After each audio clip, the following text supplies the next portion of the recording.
festinha íntima, comadre. Ah, festinha íntima. Que não me convidou. Melhor do que aquilo ali é impossível, né? Porque ele estava muito bem. Os bandeirantes, em geral aventureiros da região hoje conhecida como Piracicaba, São Paulo, começaram a chegar em Mato Grosso no início do século XVIII. Buscavam prear índios. Diz a lenda que alguns desses índios, depois de cativos, quando procuravam por mel, encontraram ouro.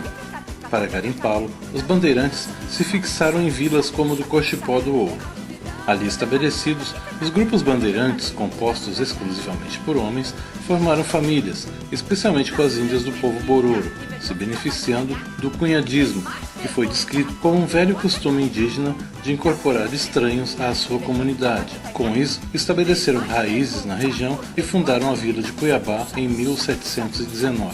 Assim, o dialeto piracicabano, resultante da junção do português arcaico tardio com as línguas indígenas e africanas, que também é conhecido como dialeto caipira, passa a incorporar hábitos da família linguística Bororo, do tronco macro-G, ao qual pertence a maioria das línguas faladas pelos povos indígenas de Mato Grosso. Entre as características fonéticas dessa língua, destaca-se a ausência da consoante lateral lê. Assim, há quem diga que a abundante troca de lê por re na fala cuiabana origina-se dessa interação de misturas fonológicas entre o português e o Bororo. Inglês, claro, bloco.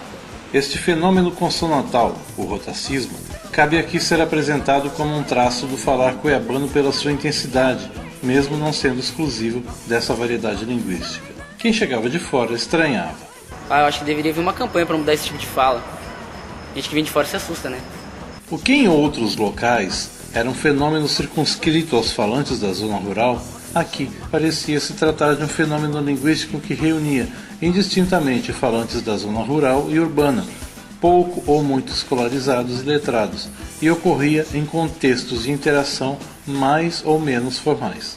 Outro traço fonético, que também pode estar ligado ao Bororo, está na realização das fricativas palatais, como africadas. Esse aspecto tem sido considerado uma outra marca registrada do falar cuiabano, e não raro usado como metonímia caricatural para designar a estranheza provocada pela variedade linguística aqui falada, a exemplo dos enunciados. Pute, só gente de beira de rio que fala errado. Esse gente errado, pesado, carregado. Esta influência Bororo está presente também na entonação e nos acentos enfáticos usados para realçar certos sentidos, como por exemplo, para dizer mora lá longe, o cuiabano diria Era lá longe.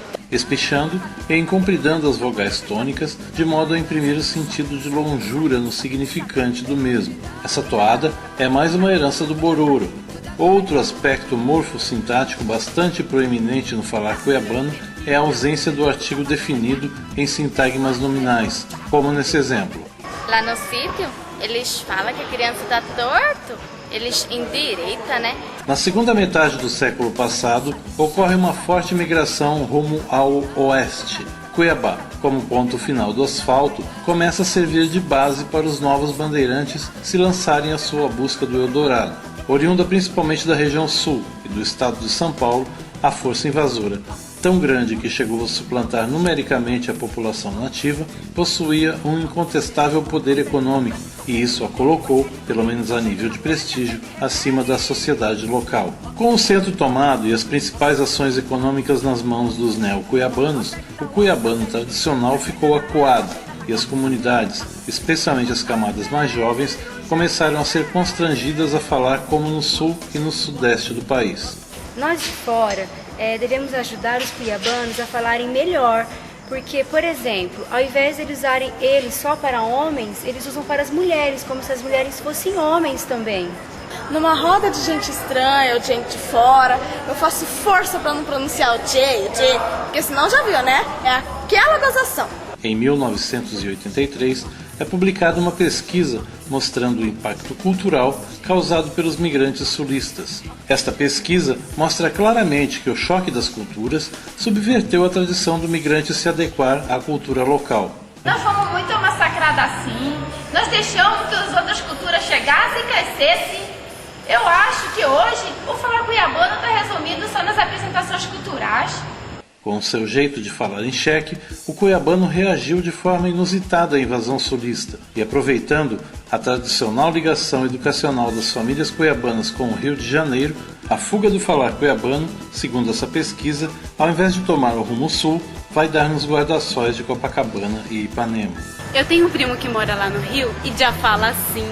Ele diz que fez curso para tenente. Ai, super charmoso.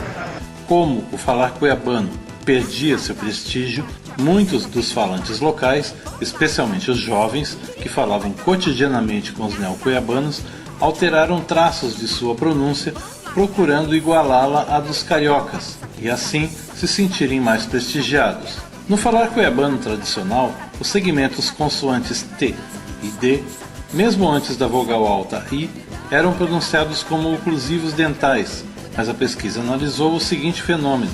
Os adolescentes da época, na faixa etária entre 13 e 18 anos, passaram a emitir tais segmentos antes da vogal alta, ora como oclusivos, ora como africados, tornando-se esse traço alienígena, em substituição ao anterior, o novo traço linguístico identificador do jovem cuiabano. Com o seu falar e suas tradições sendo engolidas pelos migrantes e seus exóticos hábitos, o cuiabano tradicional, o cuiabano nascido em Cuiabá, mais do que ninguém, ressentido da identidade desfigurada, começa a questionar. Se os migrantes trazem seus hábitos e defendem suas tradições até em terras cuiabanas, por que não defendemos nossas tradições que são verdadeiramente cuiabanas? Inicialmente individuais, iniciativas como Rio Abaixo, Rio Acima, de Glória Albuez, os rasqueados de Vera Zuleika e os tradicionais saraus cuiabanos acabaram incentivando grupos como o Muxirum Cuiabano e outros que passaram a se organizar para defender a chamada cuiabania. Uma dessas iniciativas se destacou, o teatro fortemente caracterizado do grupo Gambiarra, que tinha entre seus componentes o ator carioca Lio Arruda, que, interpretando a cuiabaníssima comadrinhara e outros personagens, trouxe um sopro de alento ao falar cuiabano. E mas eu passei aqui, demora pouco, eu passei aqui só para contar um sonho que eu tive com a senhora. Não, eu vou contar agora. Sabe que eu sonhei? Que disse que quando a senhora morava lá na capela do Pissarrão, que disse que o marido da senhora dava na senhora, rufava o pau da senhora.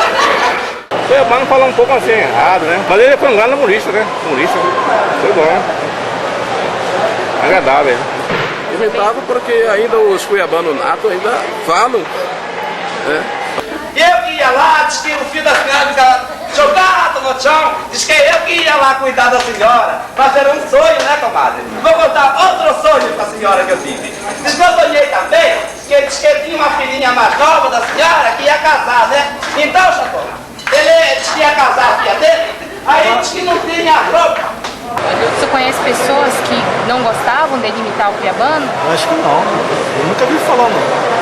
Eu acho que ele fazia bem esse trabalho. Pra mim era perfeito. Mas eu tenho mais um sonhinho para contar para a senhora. Olha, comadre, eu sonhei também, que disse que a senhora tinha abrido uma casa de movimento, disse que estava dando ouro de jeito na sua casa, disse que a senhora resolveu fazer um teatrinho nele, e tinha a sala que eu gosto de teatro, disse que a senhora não me convidou, comadre. E sabe o que mais que eu sonhei, comadre? Disse que a senhora é uma filha da puta, comadre. Eu conheci muitas pessoas que comentavam sobre o trabalho dele, que achavam bonito, né? E achava uns poucos, né? Sempre tem um que fala contra, né? Mas na maioria todos gostavam. A perfeição não chegava, mas ele imitava o cuiabano, né? Então ele usava mais a parte cômica da nossa linguagem, né? Então era legal, a gente ria, né? Pela entonação que ele colocava nas palavras. Então era gostoso, né? Ver o trabalho que ele fazia. Mas para mostrar, minha filha, que